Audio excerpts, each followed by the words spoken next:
It is midnight and you're tuning in to Nightline with me, Norzie. Chek. Here are the headlines.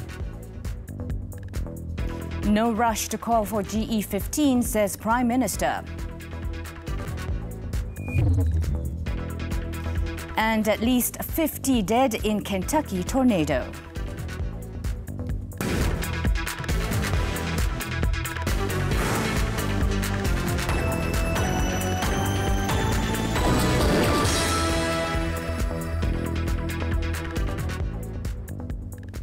Prime Minister Datuk Sri Ismail Sabri Yaakob has made it clear that he is in no rush to call for the 15th general election.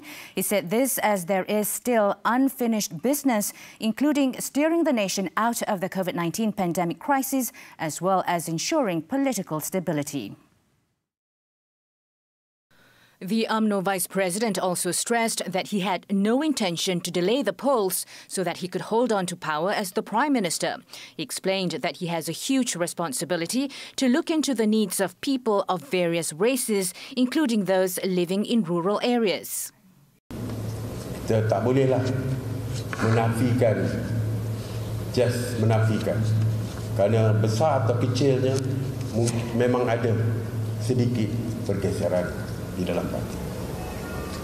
Kita belum merintah, tapi kita mula nak bergeser sesama sendiri. Kita belum memerintah. Kalau kita dah pun menang, lain cerita sikit. Ini kita masih di dalam zon kekalahan. Kita sudah lupa bahawa perpecahan boleh membawa keruntuhan. The Prime Minister said this in his speech when opening the Bura Wanita UMNO Youth and Putri Delegates meeting at the Bura Convention Hall in Pahang on Saturday. Datuk Sri Ismail Sabri, who is the Bura UMNO Division Chairman, said the Barisan Nasional landslide victory in the Malacca state election should not be used as a yardstick to gauge the people's support and the call for GE15. He said despite the win, UMNO only saw a 1% increase in popular votes. Meanwhile, Datuk Sri Ismail Sabri has urged the party to continue to support him to enable him to focus on resolving economic and health issues facing the people. The Prime Minister said although the number of COVID-19 cases had dropped and the country's economy was also seen to be recovering, the task was not completed yet. Dan apabila saya mengambil alih kepimpinan kerajaan, dua tugas utama saya, iaitu untuk memulihkan ekonomi dan yang keduanya untuk menyelesaikan isu COVID-19 di dalam negara kita. Datuk Sri Ismail Sabri also called on UMNO to return to the basics of the party's struggle in uniting the Malay and Muslim communities to ensure the party's victory in the next general election. In other news, Datuk Sri Ismail Sabri said the public can study the government's achievements through the 100-day Aspirasi Keluarga Malaysia AKM program, which is being held for 4 days since last Thursday. He said the people should take the opportunity to see for themselves the programs made available by the government for them. Through a post on his official Twitter account on Saturday, Datuk Sri Ismail Sabri said he understood that the people placed high hopes on the government. Therefore, on September 24th, the Premier decided that the 100-day AKM be gauged based on 50% of a ministry's core service and 25% of minister's performance assessment, as well as 25% of public perception on minister and ministry. Datuk Sri Ismail Sabri also said that as a family, it is the responsibility of all parties to work together in any situation. The Prime Minister added that the 100-day AKM would not end here and instead would be continued with a medium-term plan for 6 months as well as long-term targets. Malaysia has been successfully re-elected as a council member in Category C of the International Maritime Organization IMO for the term 2022 to 2023. Transport Minister Datuk Sri Wee Ka Siong said the election, which secures the 9th consecutive term for Malaysia, is a recognition from the IMO member states on our contribution and development in international maritime sector. TV3 correspondent in London, Haniza Hashim, reports. The election of IMO Council members was held during the 32nd session of the IMO Assembly in London on Friday. Malaysia polled 128 votes from 159 member states in Category C. 27 countries were vying for 20 seats in this category, where member states with interest in the shipping industry and maritime trade represent their respective geographical regions. Other countries selected in this category include Singapore, Indonesia, Thailand, Egypt, Turkey and Denmark. Malaysia ni sekali lagi menang dengan undi yang agak meyakinkan, 128 undi, dan kedudukan ni agak selesa bagi kita. Yang penting ialah pengiktirafan yang telah diberikan pada Malaysia, di mana selama ini 8 penggal kita berkhidmat dengan baik selaku ahli majlis, dan pada waktu yang sama kita telah menyertai semua program di bawah IMO, dan pada waktu yang sama kita juga mengendalikan beberapa latihan kepada negara anggota. Ini adalah satu perkara yang telah diperjuangkan untuk 16 tahun sejak kita menang pada tahun 2006, dan ini adalah satu kesinambungan kepada perjuangan. Datuk Sri added that the result reflects the recognition by IMO and its constituent agencies on Malaysia's collaboration in marine security, environmental protection, seafarers' welfare and rights, as well as maintaining the safety and security of shipping worldwide. The interests of human capital in the shipping and maritime industries will also benefit from Malaysia's re-election. 2 of Malaysia's ports, Port Klang and Tanjung Pelepas, are consistently listed among the 20 busiest container ports in the world. As a responsible and committed council member, Malaysia will continue to work together with the IMO and fellow member states towards a long-term mission to promote safe, secure, environmentally sound, efficient and sustainable shipping for all nations. Halisa Hashim, TV3, London. The Domestic Trade and Consumer Affairs Ministry expects the prices of daily essentials to fully stabilise by next month. Its Deputy Minister, Datuk Rosul Wahid, said surveillance and checks conducted found that prices were showing signs of stabilising, with prices of some vegetables beginning to drop. Satu berita gembira untuk saya umumkan di sini bahawa harga barang dah dikatakan mula stabil, harga sayur dah mula menunjukkan ke arah penurunan. Jadi ini mungkin disebabkan oleh beberapa faktor yang berkait, antaranya mungkin kerana kita mengadakan program jualan gini. Dan sampai itu keadaan cuaca di tempat pengeluaran sayur dan sebagainya dah mula pulih, dan mungkin juga kerana kerajaan atau Mafi telah mengumumkan untuk mengimport ayam daripada luar. He was met after officiating the program Jualan Keluarga Malaysia at the compound of the Seberang Perai Tengah District Mosque in Pulau Pinang on Saturday. Elaborating further, Datuk Rasul said the program Jualan Keluarga Malaysia, which was launched on December 2nd by Prime Minister Datuk Sri Ismail Sabri Yaakob and held in 15 parliamentary constituencies nationwide to date, had yielded sales of more than 423,000 as of Friday. He said the program, planned for implementation twice a month, had received overwhelming response from the people who sourced daily essentials at cheaper prices compared to the market. He added that the program will be implemented in all 222 parliamentary constituencies nationwide until March next year, and the government would continue with the program if there is a need to do so. 6 students of Amara Junior Science College, MRSM, have been suspended with immediate effect over the physical bullying of a schoolmate that was shown in videos leaked online on Friday. Rural Development Minister Datuk Sri Mazde Khalid said the disciplinary committee of the school has also proposed to expel the students from the school. Ambil kira dari segi co-curriculum, ambil kira dari segi jati diri. Itu semua dia ambil kira markah tu, barulah dia ambil masuk ke mata rendah sains mara. Tapi dalam banyak-banyak tu pun ada lagi yang semacam ni. Saya amat kecewa lah sebagai menteri yang jaga, menteri luar bandar, amat kecewa sebab tak sepatutnya pelajar-pelajar ni terdedah dengan perbuatan seumpama tu. He added that MARA views the matter seriously and strict action will be taken against those involved based on the existing provisions and rules at the MARA management level. He said this after the opening of the Padang Terap Division's Wanita UMNO delegates meeting.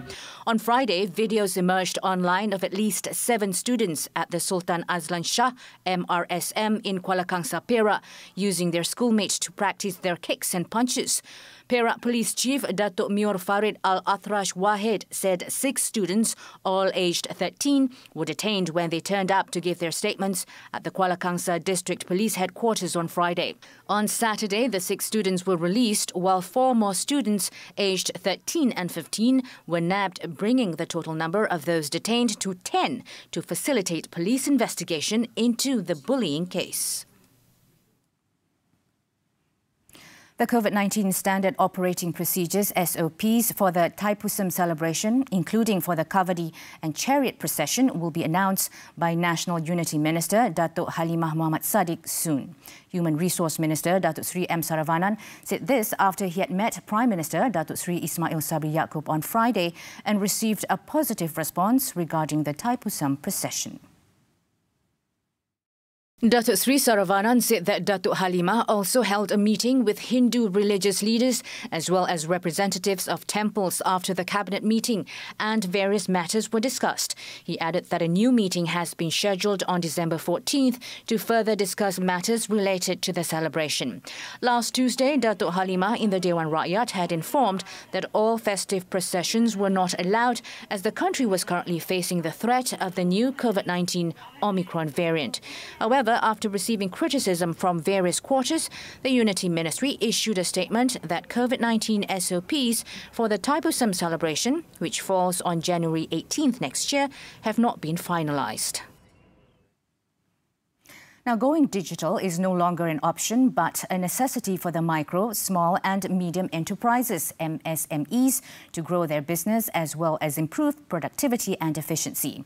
Telekom Malaysia Berhad TM Group Chief Executive Officer Imri Mokhtar said due to this, it is the responsibility and opportunity for the telecommunications firm to guide the MSMEs towards embracing digitalization in their business and help accelerate their recovery from the shock of the COVID-19 health crisis. So we are doing 3 things to support them. Firstly is to create that awareness for them on what digitization can unlock. So once the awareness is there, it's the hand-holding in terms of training on what are the most relevant and the best tools for them to improve their business. And of course, thirdly, then providing them the solutions. And the solution is not just connectivity, but also some of the digital tools and application. Imri was speaking during an interview on TV3's flagship business program Money Matters on Saturday. He added that facilitating the recovery of the MSMEs sector through a digital adoption is crucial as it contributes about 40% of Malaysia's gross domestic product and provides about 50% of the country's employment. Presently, TM is serving close to 400,000 MSMEs out of more than 1 million in the country. Imri also said the company had invested around 200 million ringgit to support the demand for internet connectivity from its customers, comprising some 3 million households. This was following a 60% increase of internet usage at the peak of the COVID-19 pandemic due to online learning and work-from-home trends.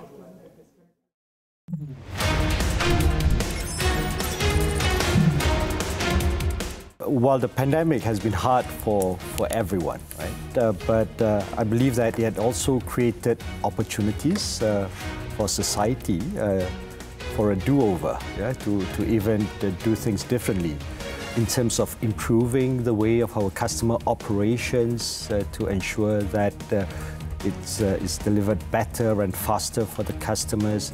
For example, to support the increase in the demand that I mentioned, the increase in 60% of the usage of the household traffic, we had invested about 200 million just to ensure that the capacity was sufficient to support the demands and the needs of the Malaysian households.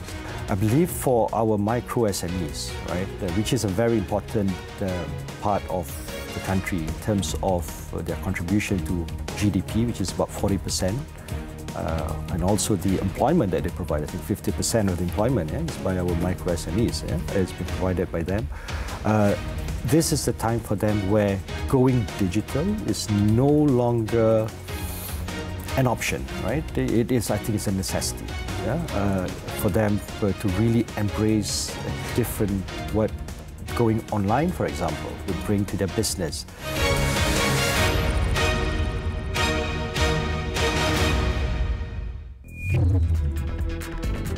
Disabled man killed in pre-dawn fire. The details and more after this breather.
Di Pertuan Agong Al-Sultan Abdullah Reelected Al-Mustafa Billah Shah and Raja Permaisuri Agong Tunku Hajah Azizah Aminah Maimunah Iskandariyah on Saturday graced the opening of the Yayasan Al-Sultan Abdullah or YASA Hemodialysis Centre in Pekan Pahang.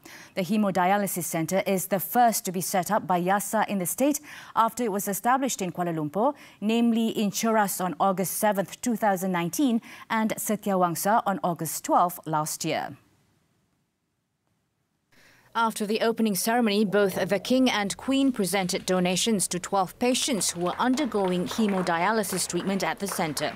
Istana Negara, in a statement, said Their Majesties were deeply concerned about the plight of chronic kidney patients who could not afford hemodialysis treatment. The establishment of the YASA Hemodialysis Centres was aimed at providing treatment for those who could not afford it, especially kidney patients from the M40 and B40 groups. This as more and more people are required to undergo hemodialysis treatment, with up to 8,000 new kidney disease cases reported each year. The King and Queen also urged more individuals and the private sector to help the target groups by providing sponsorship and treatment subsidies, especially now as the people are still affected by the impact of the COVID-19 pandemic. Prime Minister Datuk Sri Ismail Sabri Yaakob congratulated the Sultan of Selangor, Sultan Sharafuddin Idris Shah, on his 76th birthday on Saturday. Through a posting on his official Twitter page, Datuk Sri Ismail Sabri expressed his heartiest congratulations to Sultan Sharafuddin. The Prime Minister also wished the ruler to be blessed with longevity and receive blessings from God. In conjunction with the Sultan of Selangor's birthday, a total of 87 individuals receive awards and medals.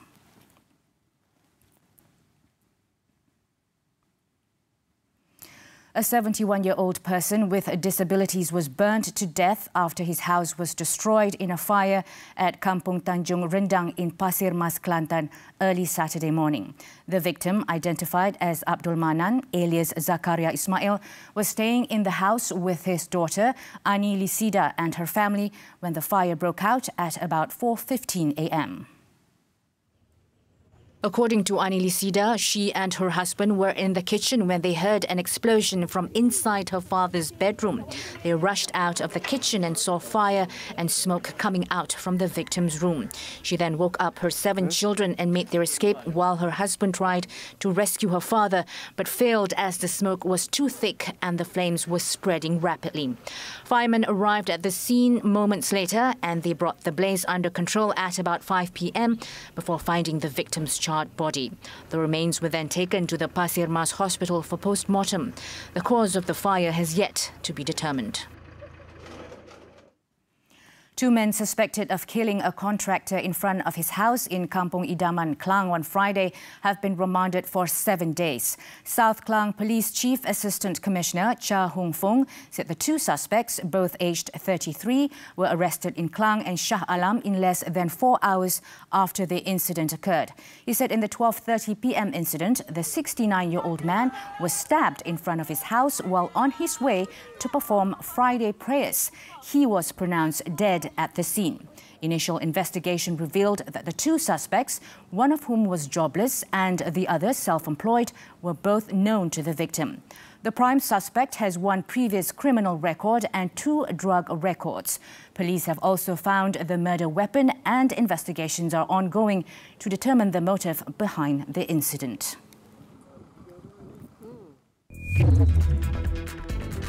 Chinese North Korean firms hit with fresh US sanctions. Details when we return.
Foreign front, a devastating tornado outbreak in western Kentucky has claimed the lives of at least 50 people.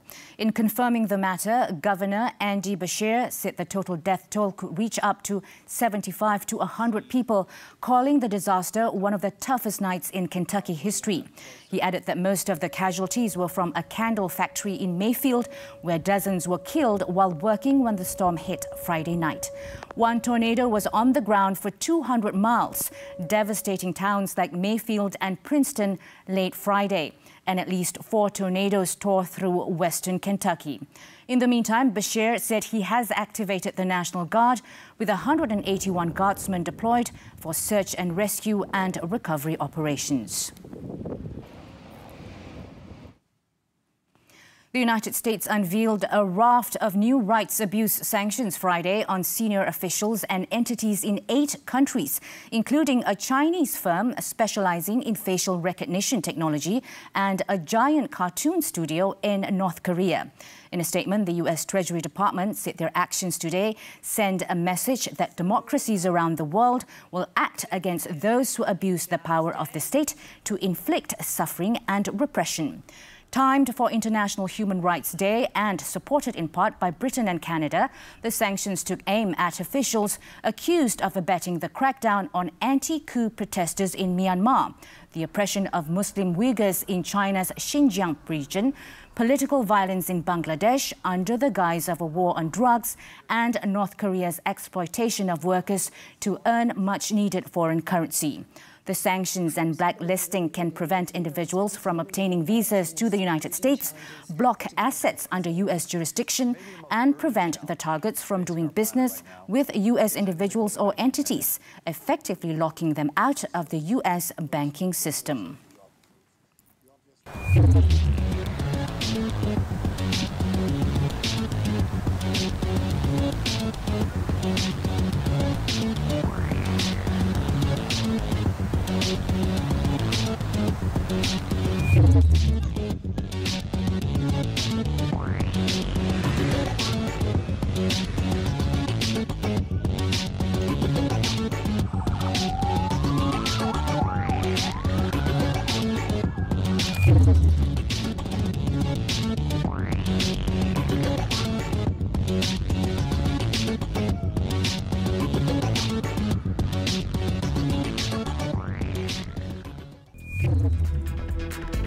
The Philippines record biggest win so far. Action from the AFF Suzuki Cup when we come back.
A brace from Terasil Dangda helped Thailand to a 4-0 win over Myanmar that sends them top of the Group A standings.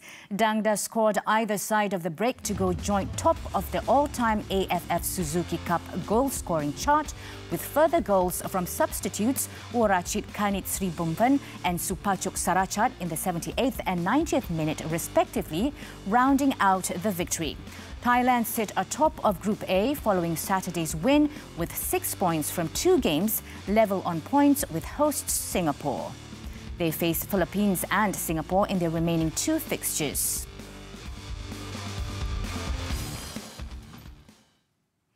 In another Group A match, the Philippines recorded the biggest victory so far on Saturday with a 7-0 trouncing of Timor-Leste.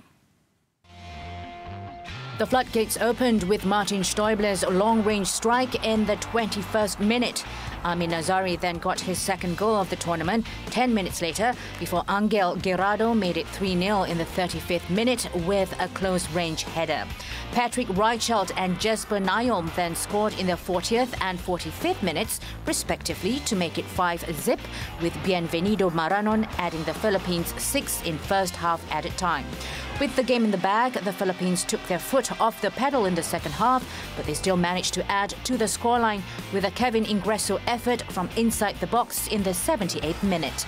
The victory puts the Arscalds second in Group A with 3 points behind Singapore, who have 6.